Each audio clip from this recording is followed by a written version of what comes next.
Okay, folks, we're going to graph an inequality, okay, on the coordinate plane. Up until this point, we've done things like, an inequality where this would be considered x is greater than or equal to 2, okay, but now we're going to put it on a coordinate plane, okay? And so, super easy. Step 1 and step 2 are just the same as graphing a linear equation where we have y equals mx plus b. So this is actually in y equals mx plus b form, which is what I always prefer. So if you have an inequality that is not solved for y, well, step 1 would be solve for y. If it's already solved for y, check, fabulous, moving on. And just like we would graph the equation of a line, step 2 would be plot y-intercept. Step 3 would be rise over run. Okay, and then we have another step or two. Okay, so what is the y-intercept? This is in y equals mx plus b form. Our y-intercept is a -2, so go ahead and plot -2. And then we can see that this is a positive slope, okay? And even though it's not there, we know there's a 1 there. And we also know that it's over 1 because our rise over run is always what? In fraction form, okay? So this is a positive slope, which means we're going to go up 1 over 1 from that point. So up 1 over 1, put the dot, up 1 over 1, put the dot, and you get the idea. And grab your straight edge, okay?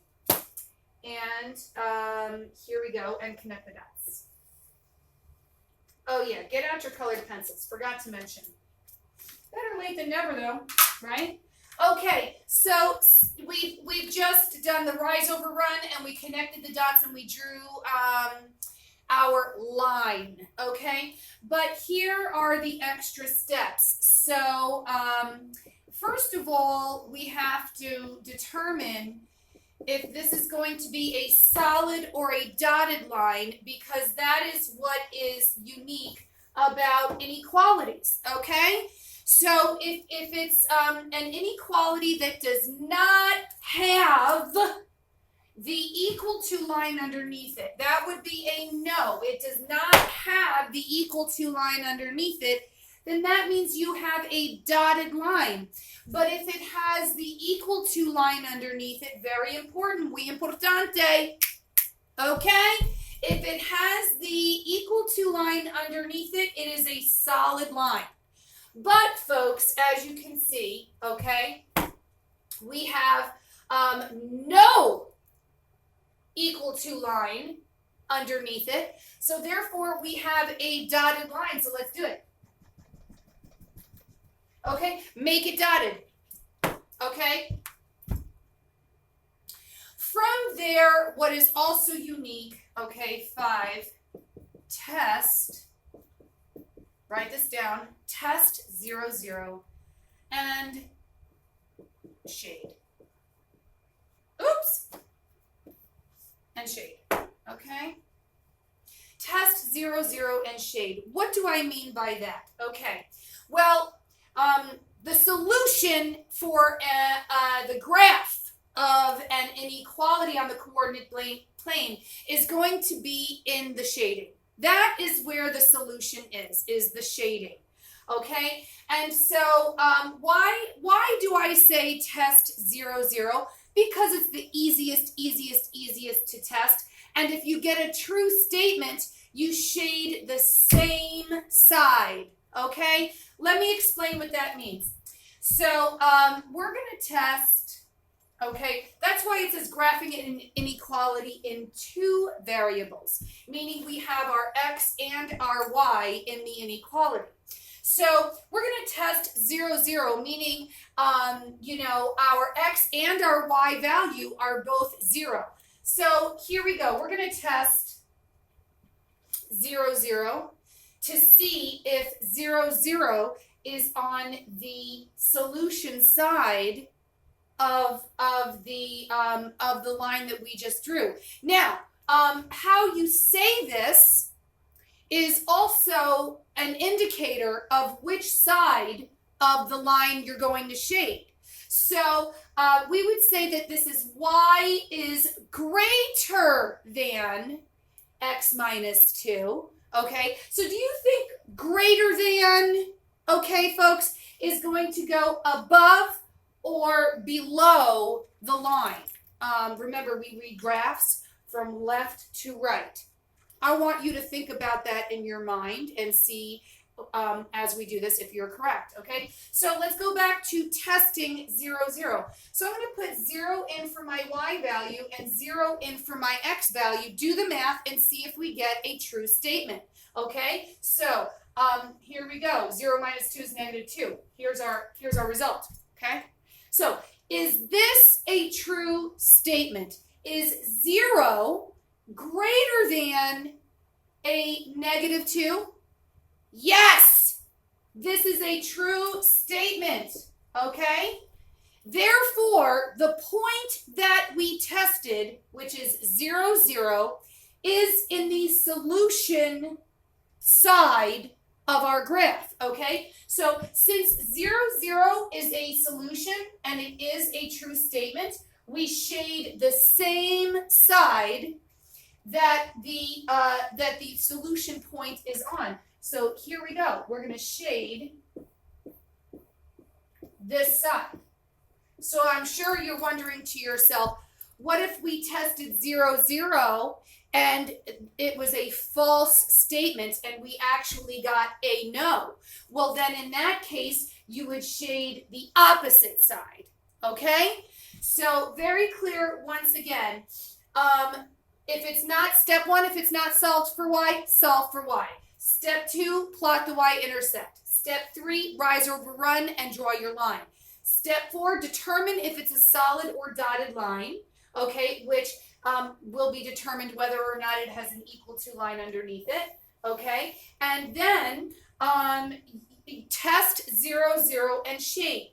Now, if 0, 0 is not available, okay, and the line goes through 0, 0, then test something super easy like positive 1, positive 1, okay? Something super easy, and then do the math, and if you get a true statement, you shade the same side that that point is on. Super simple, okay? So this was, you know, I always like to do it by hand because I like to walk you through it. And just so you know, you're obviously, if you're taking the algebra EOC, you don't have to graph it, okay? Actually, that's not the case. Maybe it'll be like a drag or manipulate type of a thing where they want you to, you know, draw the line and then make it solid or dotted. I don't know, but we have to be able to graph and recognize the graph. So let me unfreeze this so you can see the professional version, okay? Let me scroll it down here for you. Okay, there it is. So this is the professional version of what we just did. Okay, so I want you to go ahead and graph y is less than or equal to negative 1/2 x plus 3. Okay, so go ahead and do that and we'll do it together. Okay, so once again,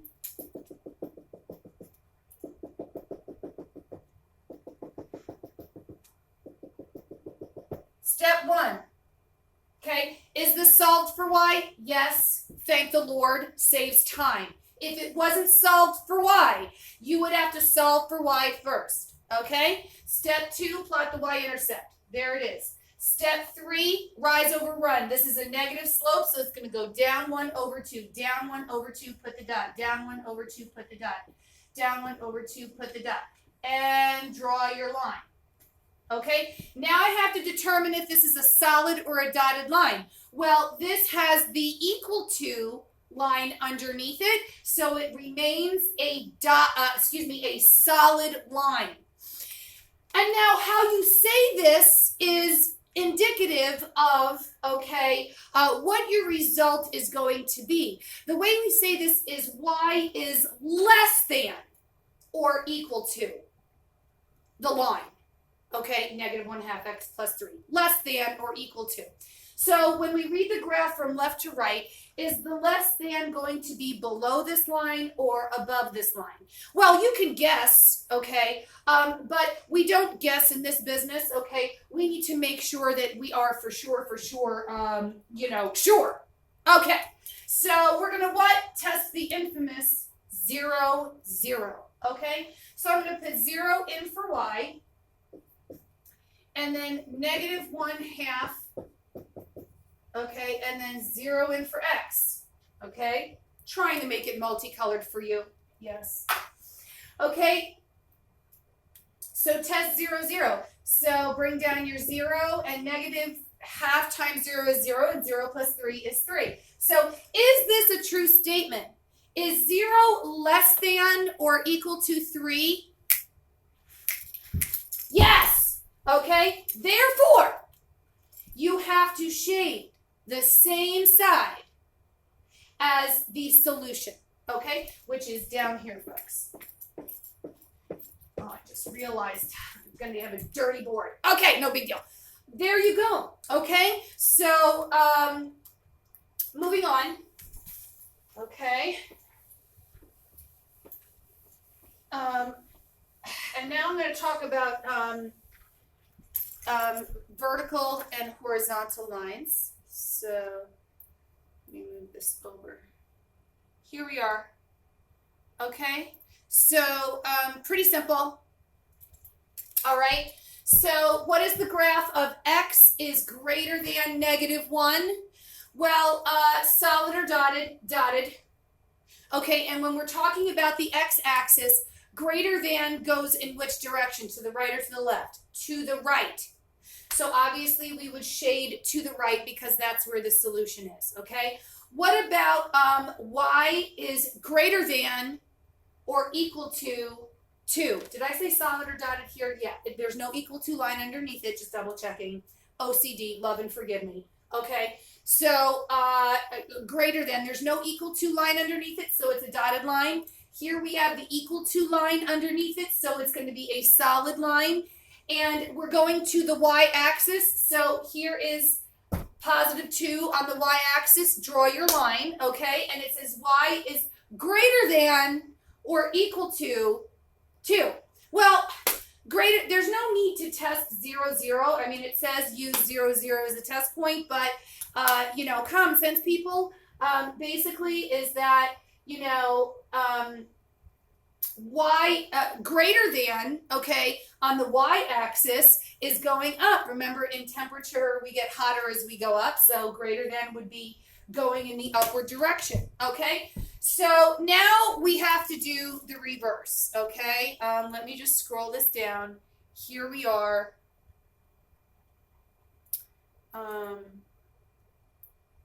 Okay. Now, you know how we have to do the forwards, and now we have to do the backwards, okay?